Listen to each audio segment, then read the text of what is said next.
Gata Mataji, I have allowed recording for you, so you can Thank record you. directly. Hari Krishna. Thank you so much.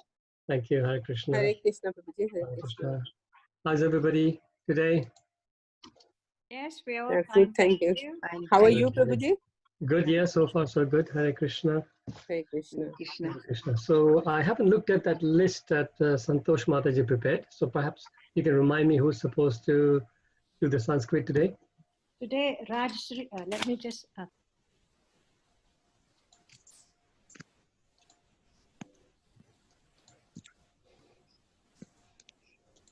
Haribol, I'm here, Mataji. Okay, Mataji Rashi is doing the Mataji. English. Hare Krishna. Hare Hare Krishna. Krishna. Okay, let me just check.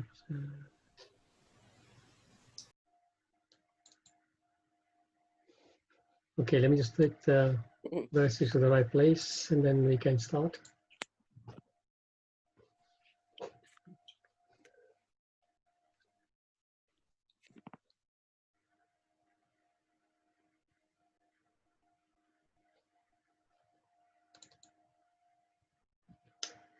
Okay, so it's Rajshri Mataji, and who is for English?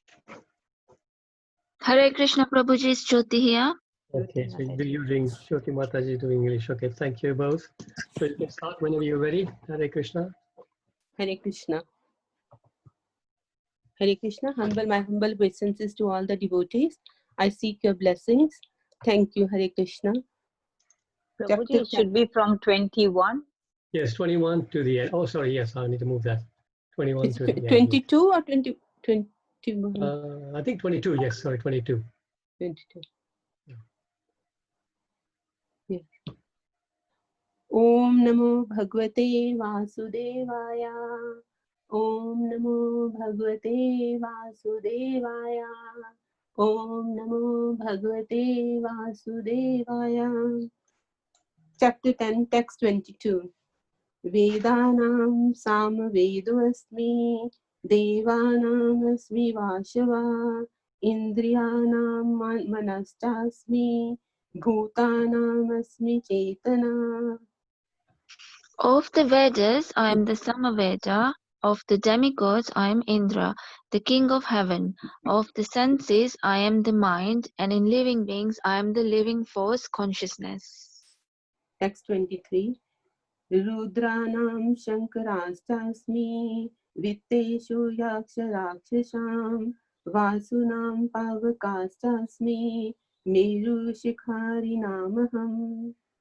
Of all the Rudras, I am Lord Shiva. Of the Yakshas and the Rakshasas, I am the Lord of Wealth, Kuvera. Of the Vasas, I am Fire, Agni, and of mountains, I am Meru. Text 24. Purodhasham cha mukhyam mam vidhi paratha vraspatim senaninam aham skanda sarasam asmi sagara. Of priest, O Arjun, know me to be the chief Brahaspati. Of generals, I am Kartikeya, and of bodies of water, I am the ocean. Text 25. Maharishinam Priguraham Giram Asmi Ekam Aksharam Yagnanam Japa Yagno Asmi Thavaranam Himalaya. Of the great sages, I am Brigu. Of vibrations, I am the transcendental Om. Of sacrifices, I am the chanting of the holy names, Jap, and of immovable things, I am the Himalayas. Text 26. Ashwatha Sarva Vrikshanam Devrishinam Chanarada Gandharvanam Chitraratha Siddhanam Kapilo Muni. Of all trees, I am the banyan tree, and of the sages among the demigods, I am Narada. Of the Gandharvas, I am Chitraratha, and among perfected beings, I am the sage Kapila. Text 27. Ucche Shravasam Ashwanam Vidhimam Amrito Bhavam Airavatam Gajendranam Naranam Chanradhipam. Of horses know me to be the Chaishrava, produced during the churning of the ocean for nectar. Of lordly elephants I am Airavata, and among men I am the monarch. Text 28. Ayudhanam aham vajram dhenunam asmi kamadhuk prajnas chasmi kandarpa sarpanam asmi vasuki. Of weapons I am the thunderbolt, among cows I am the Surabhi, of causes for procreation I am Kandapa, the god of love, and of serpents I am Vasuki. Text 29. Anantas chasmi naganam varuno yadasamaham pitranam aryamas chasmi yamad samyamatamaham. Of the many-hooded Nagas I am Ananta, and among the aquatics I am the demigod Varuna. Of departed ancestors I am Aryama, and among the dispensers of law I am Yama, the lord of death. Text 30. Praladas chasmi daityanam kala kalayatamaham mriganam chamrigendroham vanyatyasta pakshinam. Among the deited demons I am the devoted Prahlad, among subduers I am Time, among beasts I am the lion, and among birds I am Garuda. Text 31.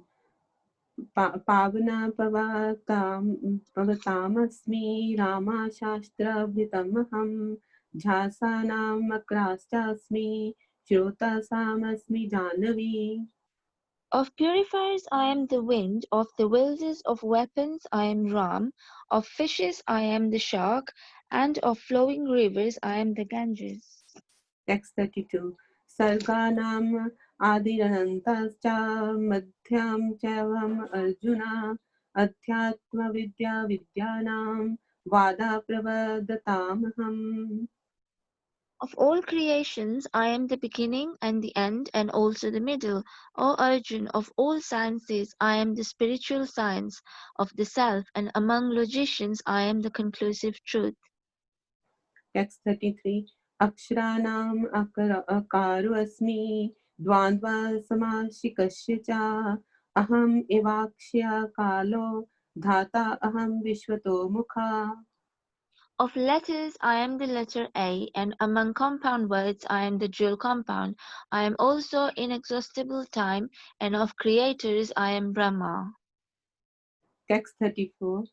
Mrityu sarvharastaham udbhavasta bhavishyatam iti shri vakchanarinam smriti medha dhite shama. I am all-devouring death, and I am the generating principle of all that is yet to be. Among women I am fame, fortune, fine speech, memory, intelligence, steadfastness, and patience. Text 35. Brihit sama tatha samnam Gayatri chanda samaham Masanam margashishvaham Ritunam kusmakara. Of the hymns in the Samavedas I am the Brihatsama, and of poetry I am the Gayatri. Of months I am Margashesha, November, December, and of seasons I am flower-bearing spring. Text 36. Dyutam chalyatam asmi tejas tejasvinamaham Jeo asmi vivasyo asmi sattvam sattvatamaham.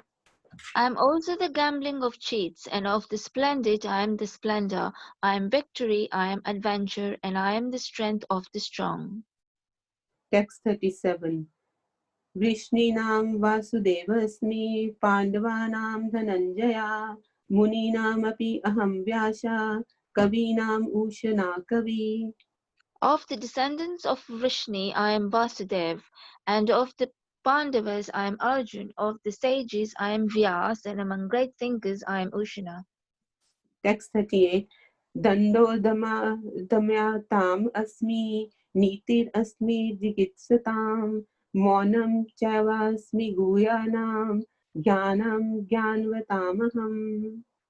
Among all means of suppressing lawlessness I am punishment, and of those who seek victory I am morality. Of secrets I am the silence, and of the wise I am the wisdom. Text 39.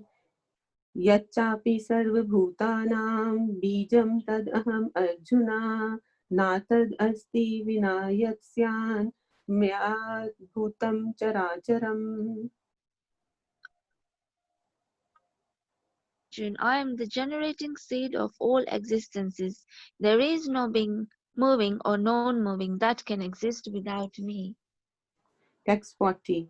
Nanto asti mam divyanam vibhutinam parantapa esha tu deshata prokto vibhutir vistaro maya.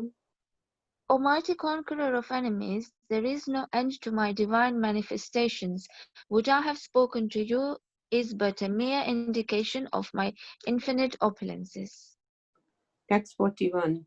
Yat yad vibhuti mat sattvam shrimad urjitam eva va tat tat eva gacchhatvam mam tejo ansha sambhavam. Know that all opulent, beautiful, and glorious creations spring from but a spark of my splendor. Text 42.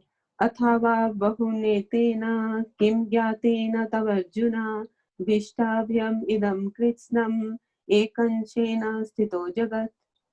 But what need is there, Arjun, for all this detailed knowledge? With a single fragment of myself, I pervade and support this entire universe. Hare Krishna, thank you. Hare Krishna, thank you. Om Tat Sat iti Srimad Bhagavad Gita Supanishadsu Brahma Vidya Yoga Shastre Shri Krishna Arjun Samvade Vibhuti Yoga Nama Dashmo Adhyaya. Hare Krishna, thank you everyone. Hare Krishna, thank you so much, Rashid Mataji and Jyoti Mataji. Very, very nice. Thank you. Thank you.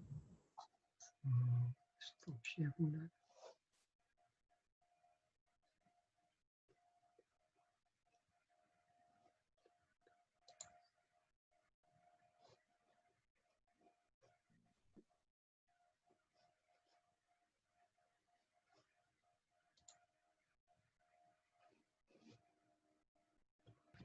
Okay, Hare Krishna, everyone. We are continuing the reading of the 10th chapter of Bhagavad Gita, coming towards the end of the chapter slowly.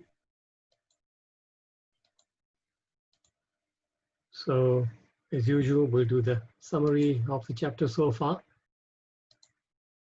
1 to 7 spoke about understanding Krishna's nobility and serving him. 8 to 11, the Chatushloki Gita.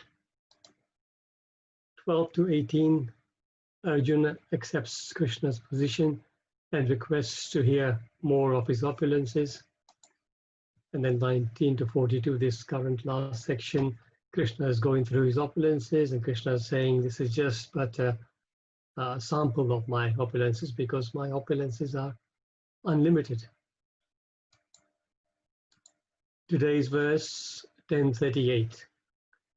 Om Namo Bhagavate Vasudevaya. Om Namo Bhagavate Vasudevaya. Om Namo Bhagavate Vasudevaya.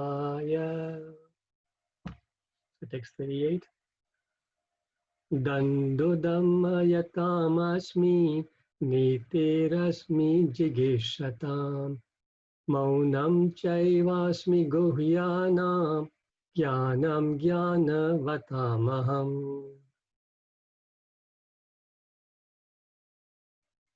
Among all means of suppressing lawlessness, I am punishment, and of those who seek victory, I am morality.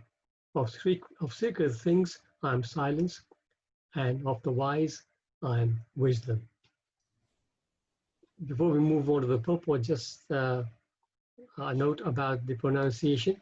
So here we have the very first word, which is D without a dot underneath, and then A N with a dot underneath, then again a D with a dot underneath, and then an O. So the first D without the dot underneath is a soft D. It is the like dada, the. I don't think that sound exists in English. That's why normally people will pronounce it as dando.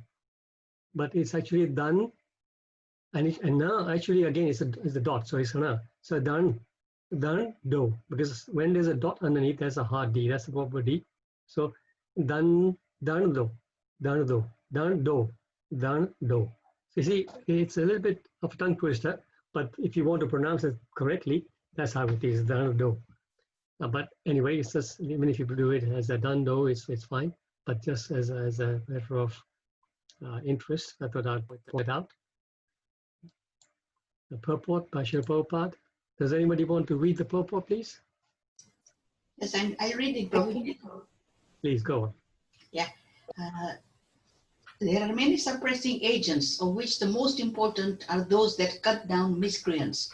When miscreants are punished, the agency of chastisement represents Krishna. Among those who are trying to be victorious in some field of activity, the most victorious element is morality. Among the confidential activities of hearing, thinking, and meditating, silence is most important, because by silence, one can make progress very quickly. The wise man is he who can discriminate between matter and spirit, between God's superior and inferior natures. Such knowledge is Krishna himself. Hare Krishna.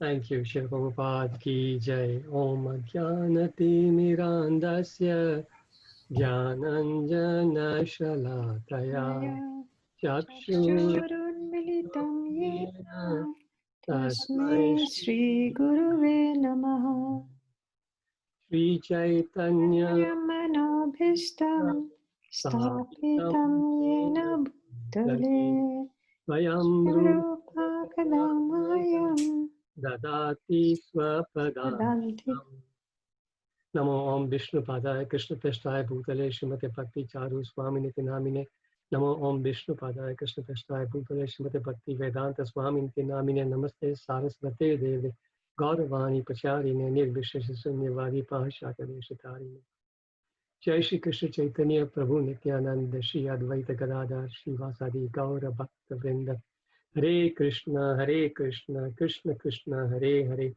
Hare Rama Rama Rama Hare Hare. Prabhupada ki jai. So Krishna says, among all means of suppressing lawlessness, I am punishment. So maybe we can just discuss what are the different means, because he says after all means of suppressing, so there must be other means. So what means of suppressing lawlessness? Can anybody think of means of suppressing lawlessness? Policing and law. Yeah, policing, that's right, policing and controlling, that's good. The law which gives the punishment. Punishment, that's it, exactly, that's what this particular verse is talking about. What about unlawful behavior? Yeah, that is what we're trying to suppress. So we look at means of suppressing. So what means do we use? Is it to do with Hare Krishna Prabhuji? Yes, Is Yoni. it to do with keeping remaining silent, not saying anything when you can see that is not a good thing? No. Not particularly. We're looking at how this is not a deep philosophical question actually. We're just looking at, because here it says that Krishna, among all means of suppressing lawlessness, Krishna is the punishment. Because it's amongst all means, I'm looking at other means. So I just give a clue. Simple things like Our teachers and our seniors, our parents, they can all control the behavior to suppress the lawlessness. That's a good point. Yes, how you bring up your children. That's a very good point. So I put a very simple one here: lock doors and windows. If you lock doors and windows, we took it here is a deterrent, isn't it? You want to deter. If you leave your door open, then don't complain if somebody walks in and takes something from your house. Or if you go out and leave your front window open, then again don't complain when people are able to come in and burgle the house. So simple things. How do you suppress lawlessness? Is by keep putting in deterrents like locking windows and doors, fit your alarm systems. What about a society without method to punish criminals? Is impractical. Society without, yes, correct. Yes, exactly. Because that society Method. would be lawless. Yeah. Yeah. Do you have an example of that, Bhagwati Mataji? I don't know, but it's just Yeah, thought of, like, sometimes some people are not really punished properly, criminals, they get away from things, isn't it? exactly. So there are Sometimes, no proper methods, you need to punish them. that's right. Sometimes people complain about the UK being too soft, right? Yeah. Think about UK law. Sometimes people get away with so many things, and they just get a very small sort of a sentence, and then they're out again. So this is right. Yes, exactly. So it's lawlessness. But It's like in Middle East, they just cut your hand if you've done anything with your hand, you see. absolutely, you lived in Italy, so you know about it. Yeah. CCTV. So this is again a deterrent, isn't it? We can have CCTV, and this way people are deterred from doing things. Civic education. Mataji just now shared about family education. Yes, our parents have the first duty to bring us up in such a way that we don't become lawless as we grow up. But civic education in school is very important to teach the children about behaving in a civil way and not getting into the wrong habits. But then finally is the punishment. Like Bhagwati Mataji said, that without punishment, it's difficult to do anything else, because there will be, despite all these other things, there will be a section of the population who will be hell bent upon breaking the law.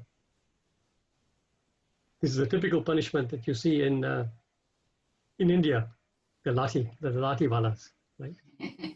So now the next question is, what stops one from breaking the law? We've spoken about deterring and all the other things above, but what stops people from breaking the law? Good discipline. Good discipline. Fear. And very good. Strict Yeah. punishment. But from the person, what punishment? Yes, we with exactly. Good punishment is very, very What important. about to watch our mind and our sense organs constantly? Exactly. So these are the things that we need to do. So from a person's point of view, the reason why he would not break the law, first of all, would be that he wants to be a good citizen. If he's a nice person, he says, I want to be a good citizen, so I don't want to break the law of this country, right?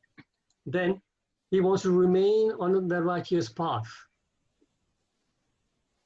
A little bit similar, but one is to do with the law of the country, one is to do with his own consciousness. He wants to remain on a righteous path, right? So these are the things that stop people from breaking law. Then, to set a good example. So you can imagine if there are many examples where if a father is smoking, then you will most likely have the children as they grow up, they will also end up smoking. So similarly, if the parents are not setting a good example in terms of keeping within the law, then the children will grow up also breaking the law. And this applies not just to the parents, but also leaders. There's a verse in the third chapter of Bhagavad Gita, Yad Yad Ajarate Shreshtas Tat Eve Taro Jana Sayam Pramada Kurute Lokastad Anuvartate. Whatever action a great man performs, the common man follows. And whatever examples he sets by exemplary acts, the whole world follows. So setting a good example, this is why you would not break the law. But then finally, as some of you have already mentioned, the fear of punishment, that is the biggest deterrent. So as we have been seeing in these verses that Krishna is speaking about, so anything which is extraordinary in that particular person or that activity, anything which is the topmost, the most important, that Krishna says, I am. So it is not that Krishna actually is that particular thing, but that is his opulence. That is the opulence that comes from Krishna. So in terms of suppressing lawlessness, Krishna says that he is the punishment. And Bhagwati Mataji just now mentioned about the Middle East. So I'll just share with you one of my examples. Very early on, actually, I'm talking about probably 1985, 86, something like this. I happened to travel to Saudi Arabia. I was in Jeddah, and there was an exhibition there, international exhibition, and we were taking part. So one of my customers from Saudi, he came to the meeting, we had a long chat, and then he wanted to show me something at somebody else's stand. And he said, look, I'll show you that model that particular person's got. It's a very nice model. We used to sell air conditioners, by the way. So I said, yeah, okay. But then as I started to walk away, I realized my briefcase was just lying there on the desk. It's an open booth. People are walking by, and my briefcase was lying there. So I said to him, oh, I better take my briefcase with me. He said, no, don't worry, just leave it there. I said, no, I got my passport in there. I got in those days, we should travel with traveler's checks. I got my traveler's checks there. I got all my papers there. I can't leave it there. He says, no, I promise you, nobody will touch it. And we walked off, and we came back in 5 minutes, and really, nobody touched it. Nobody. So imagine, everybody was there walking around. But in this country or any other country, that briefcase would have gone. But why? Why did nobody come near the briefcase? Because of the Sharia laws. Because in Saudi Arabia, if you're caught thieving, they will chop your arm off, right? And the punishments are like that. So when there's severe punishment, people are worried about, then they will definitely stay away from crime. So I suppose Saudi must have also changed a lot. I haven't been there recently, but in those days it was like that. It was so strict that everybody behaved. Everybody behaved. So, yeah, I think that's that on this one. And then, in terms of law, we just spoke about the state law so far, but actually more stringent than the state law is nature's law. In nature, there are no mistakes. It's infallible. So in the state law, for example, you could break a law, and if you are not caught, then you're scot-free. Yeah. So this is the fault, because you don't have the policing nowadays, especially with such a less policing on the streets. In the early days, when we 70s, 80s, we used to see a lot of police in pairs walking up and down the high streets, walking on even residential areas, just keeping an eye, and that way deterring anybody from doing mischief. But nowadays, because of the cuts and everything, you hardly see anybody around. You have police you don't see hardly on the street. So a very good chance that you break a law, you'll get away with it, but not in nature. About breaking the law and getting away with it, there was those of you who listened to Gopal Prabhu, you may remember this. He was saying once they were in Mumbai, and they were going to a program in the evening.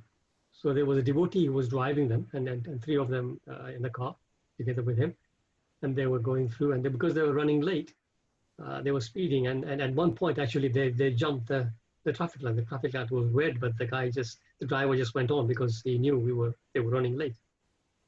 And just then, a policeman puts his hand up, and just after the traffic light, he had to stop.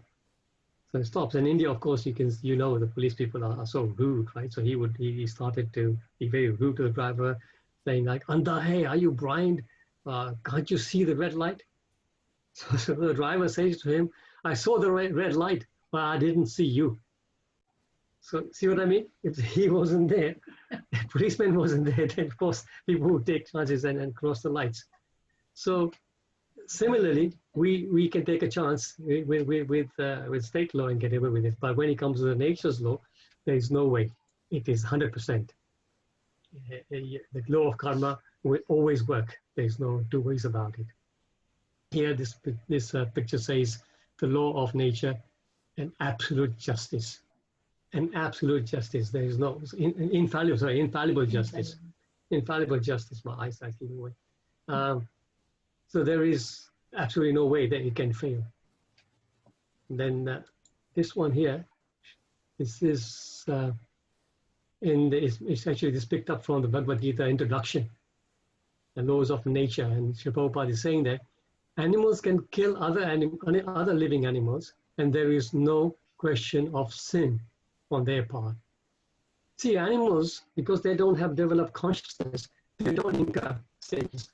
The sins are only in the human body. Animals just have to continue from one body to the other and whatever they do, they don't incur sins because they don't have the power of making that judgment. But he says, if a man kills an animal for the satisfaction of his uncontrolled taste, he must be responsible for breaking the law of nature. So you see, when you kill an animal, of course, you have to pay. You know, not the country's law, because the country's law doesn't, it allows you to kill animals, sadly. But nature's law will not let you get away with it. In the Bhagavatam, the 3rd canto, it is described that actually how I'm thinking about this is, for example, one of my friends, when we were speaking about being vegetarians and being not being cruel to animals, his standard answer to me always is that I'm not killing anything. He's eating meat, but he says, I'm not killing anything. So this particular section in the Srimad Bhagavatam, the 3rd canto, it says that the person who's ordered the killing, the killer himself, the helper, the purchaser of that meat, the one who cooks the meat, and the one who consumes, one who eats that meat, all of them are equally liable for the death of that animal. As a living entity, that animal has got a soul just like any other living entity, just like human beings. Yet people just see them as lower animals, and that they are meant to be killed for our taste. But you can see that they don't realize how much bad karma they are picking up, and eventually they will be punished. If you notice in this picture that the faces are reversed, the man who's killing has got a face of cow, and the cow has got a face of a man. So this signifies that when we kill an animal, or if, in this case, as I explained, if we eat the flesh of an animal, you are implicated. And the next time round, when you are an animal, because you will be, if you behave like an animal, have been eating meat and everything, you will be getting a body of an animal. And at that time, that animal will be a man and he will kill you. And this cycle continues all the time. So one must be very, very careful about all these subtle laws of nature. One must be very, very aware of that. So from time to time, the Lord himself comes down to punish the miscreants. A very famous verse in the 4th chapter. Can anybody remember?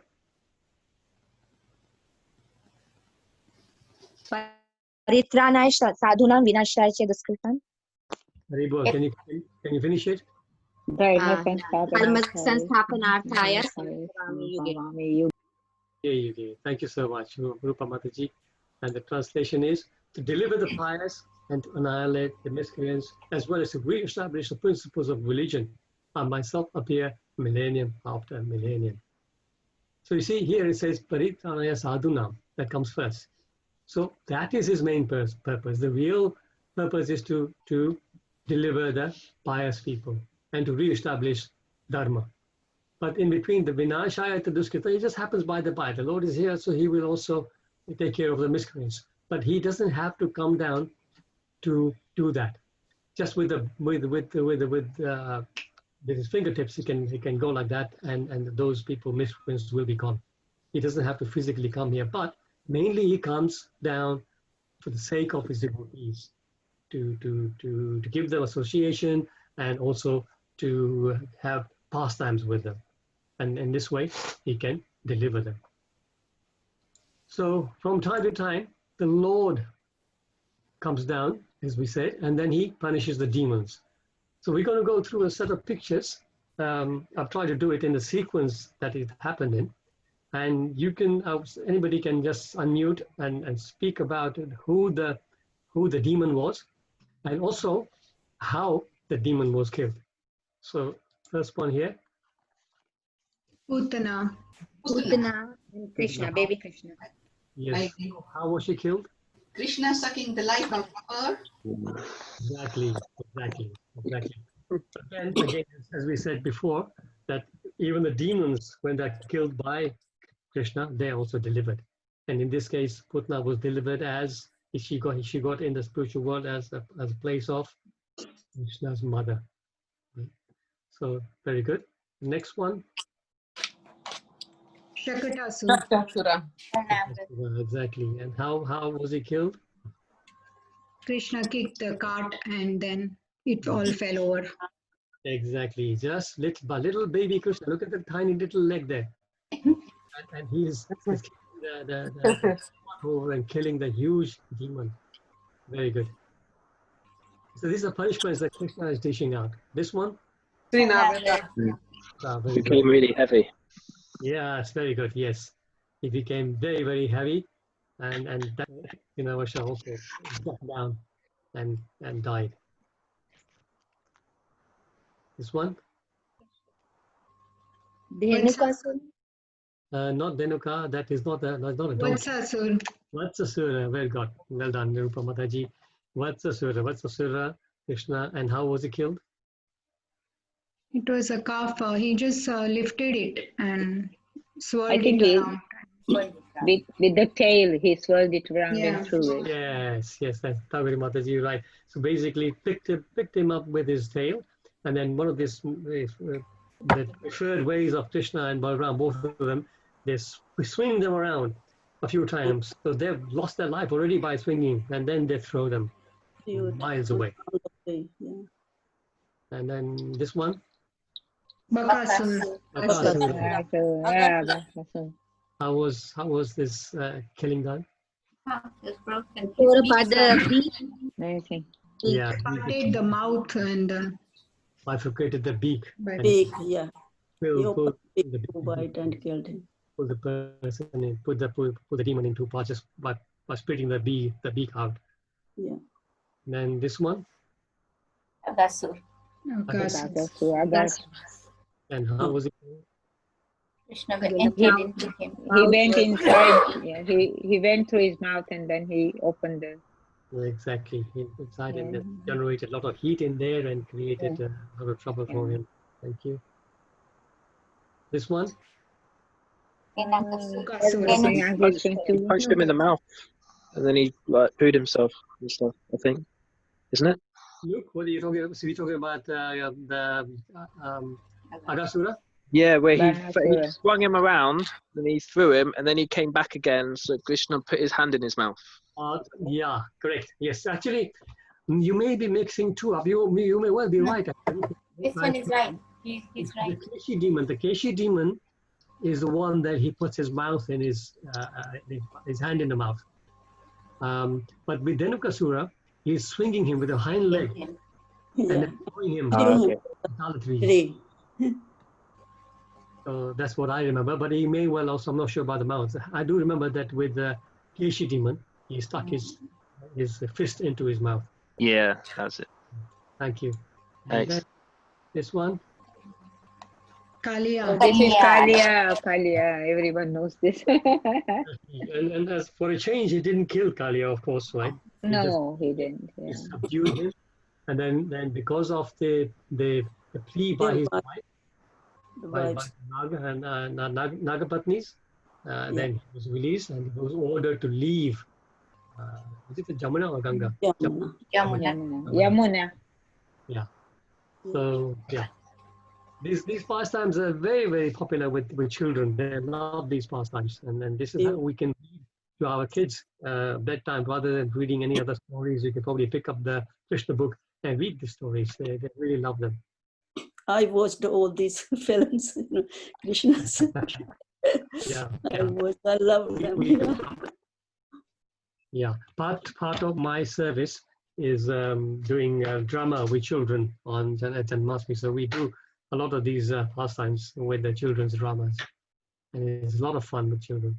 So, okay, the next he says, of those who seek victory, I am morality. So the desire for victory is universal. Everybody wants to win, even if you sometimes don't think about it in terms of winning. But if we want to all succeed in whatever we're doing, whether it's studying, whether it's a job, whether it's business, or even spirituality. If you're doing spiritual practice, you want to proceed, you want to succeed. So in that sense, that is one of the basic states of the soul. We want to always move on and succeed in whatever we're doing. So the essential element for victory is strength of character. So as we all know, that any activity we do, we have to be very strong in our character to pursue it and be determined enough to then succeed. So strength of character is needed. And the path to victory, on the path of victory, one should not be willing to sacrifice morals or ethics to achieve it. This is the important part. Victory, if it's achieved immorally, then of course that's not Krishna. Krishna says, I am morality in the victory. So if you imagine that in the dice game, Duryodhan won, but was it with morality? No, because it was cheating. Sakuni Mama had the dice which was loaded. So this way, so that is the kind of victory that Krishna says he is not. But in a victory, normal victory, Krishna says he is morality. Victory that is won by the path of righteousness signifies the opulence of Krishna. This is what I was trying to explain. Yeah. So we know. Now, this morality is mentioned in one of the verses of Bhagavatam. Can anybody remember?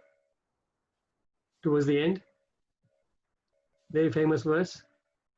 Okay, I'll give you the number. Is it in Bhagavad Gita, Prabhuji? Bhagavad Gita, sorry. Yeah. It is, the Krishna. 1 minute. Yatra Yogeshwara Krishna, Yatra Patho Dhanurdhara, Tatra Shri Vijayo Bhutir, Dhruvanītir Matir Mama. Ribo. Perfect. Thank you, Gaurangi, Diva Gaurangi Mataji. That's excellent. So you see here, the word Nitir. Nitir is mentioned in this verse as well as the verse we're discussing today, morality. So here, and who's speaking this verse? It's Sanjaya, isn't it? Sanjaya. Sanjaya is saying to Dhritarashtra, wherever there is Krishna, the master of all mystics, and wherever there is Arjuna, the supreme archer, there will also certainly be opulence, victory, extraordinary power, and morality. That is my opinion. So you see, Dhritarashtra was given this warning. This is happening at the beginning, just before the war, just before the war started, isn't it? It's actually at the battlefield. And Dhritarashtra still had, even at that time, at that last minute, he could have actually stopped the war. But, Sanjay is saying to him clearly that we can't win. Still, he was so blind. He was physically blind, spiritually blind as well. And he still continued. So then Krishna says, of secret things, I am silence. So a secret is that which is hidden from public knowledge for a specific purpose, right? And there's a quote here, I found from Benjamin Franklin. He says, 3 may keep a secret if 2 of them are dead. Yeah, that means that if you told one more person, then your secret, okay, if you told one more person, maybe that person you can rely on. But if you told 2 of them, then your secret is out. It's as good as broadcasting it out to the world. So secret doesn't remain a secret unless you keep it to yourself, right? So, well, secret things, I am silence, which means if you have been silent about that whatever thing that we're going to keep secret, that will remain secret. And that Krishna says, I am that, not half secret. Not that you see, sometimes you meet people and say, I found out this about so and so. Please don't tell anybody. Nobody knows about it, right? But if you told you probably told a few other people, and it's no more a secret. Right? So, what is the title of the 9th chapter? The most confidential knowledge. And second verse, Raja Vidya Raja Guhyam Pavitram Idam Uttamam Pratishtavagavam Dharmam Susukham Kartum Avyayam. So translation says, in the right says, it is the most secret of all secrets. So you see, he's giving this knowledge to Arjuna. He's saying, I'm giving this knowledge, which is the most secret of all secrets. But then it's in the Bhagavad Gita. Bhagavad Gita is distributed all over the world. How is it a secret?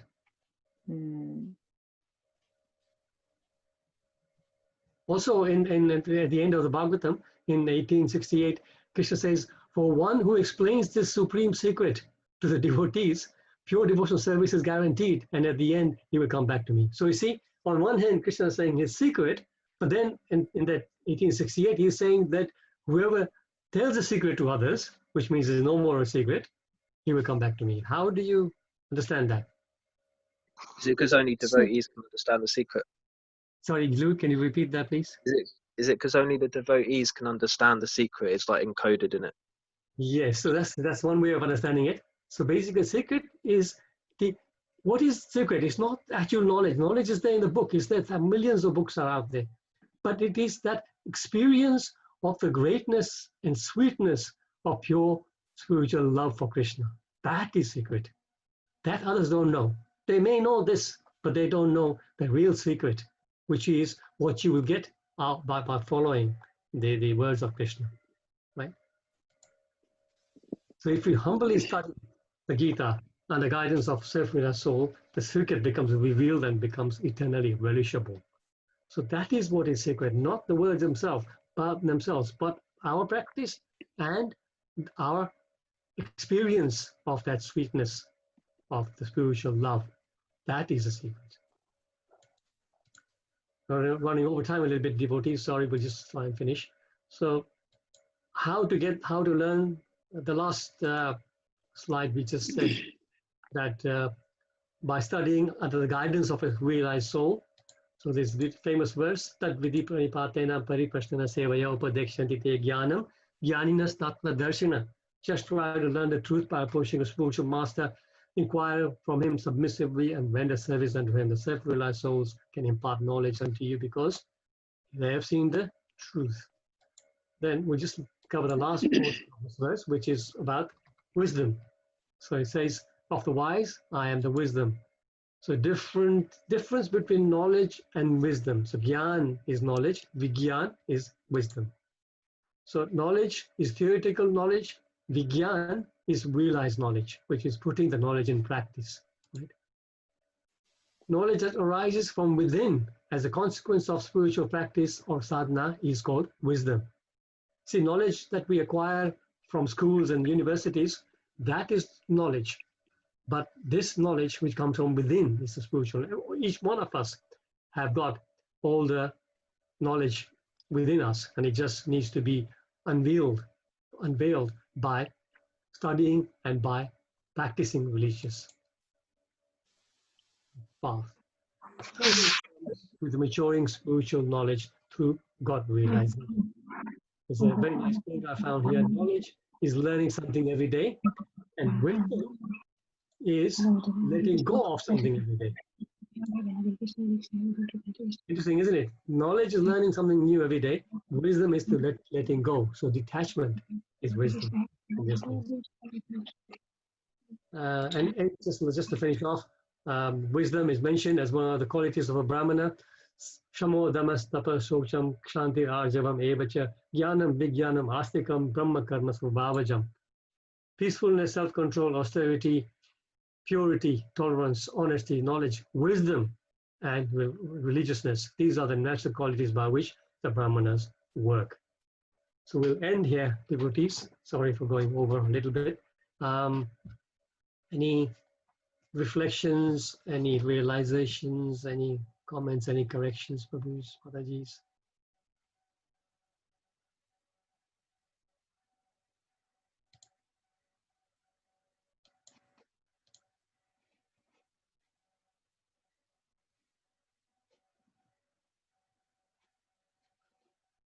All quiet? All good? In that case, we can. Sorry, go on. Hare Krishna, Prabhuji. Hare Krishna, Vani Mataji. Prabhuji, I just want to ask, like it said in Bhagavad Gita, like why killing on battlefield on religious principles and killing animal in sacrificial fire are not act of violence? Can you please explain this once more to me? Okay. So two things Shavani Mataji is mentioning. Killing of the soldiers in the battlefield, and the other thing is killing of animals in sacrifice. So we'll take the first one. The first one is first. So in the battlefield, a soldier is killing another soldier. But that soldier is doing his duty. If you take it to the Vedic times, for example, then those soldiers are Kshatriyas. So they are fighting. A Kshatriya's duty is to protect. A fight normally happens in the Vedic times when one is trying to protect their kingdom or protect the citizens. So that is the duty of that Kshatriya soldier, to fight to protect his citizens. And therefore, there is no sin because he's performing his duty as a Kshatriya. Secondly, he is not doing it on his own accord. A soldier is fighting under the order of the commander, of the king. So therefore, again, he is following an order. Therefore, there is no sin. So that is one. In the modern days, I suppose, it is all watered down a little bit. So the modern day soldier, first of all, the modern day wars are not dharma wars. These wars are more for financial reasons or other reasons. So these rules cannot apply. So you could well think that the karma would apply for the soldiers in this. Maybe not so much because they're also acting under the order of their superiors, but there is still some karma because they are not true Kshatriyas, and there is some motives. So that's one way to explain how in the Vedic times the soldiers killing other soldiers, they were not considered sinful. Coming to the sacrifices, first thing we have to remember that animal sacrifice is now forbidden. In this age, the animal sacrifice is forbidden.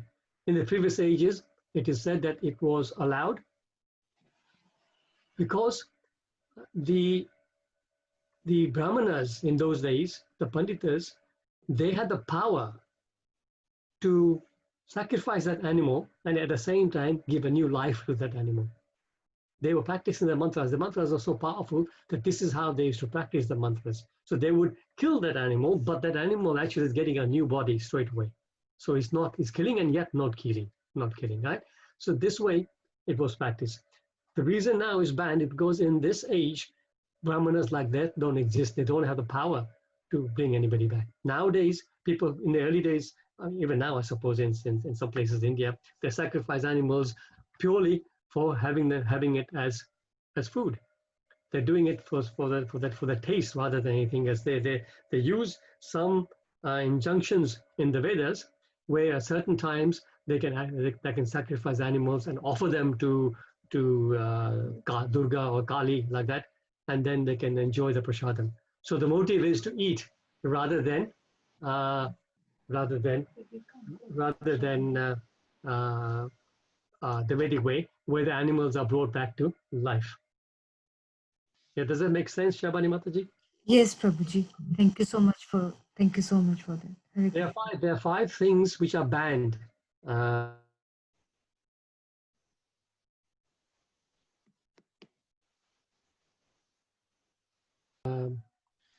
Devarana Sutopati Kala Pancha Vivarjayat. So Ashwamedham, horse sacrifice, Gavalambam, sacrificing cows and other animals. Then sannyasam. So sannyas is also forbidden. And the type of sannyas that is forbidden is like the Mayavadi sannyas, where they basically just go in the Himalayas and try and meditate on their own.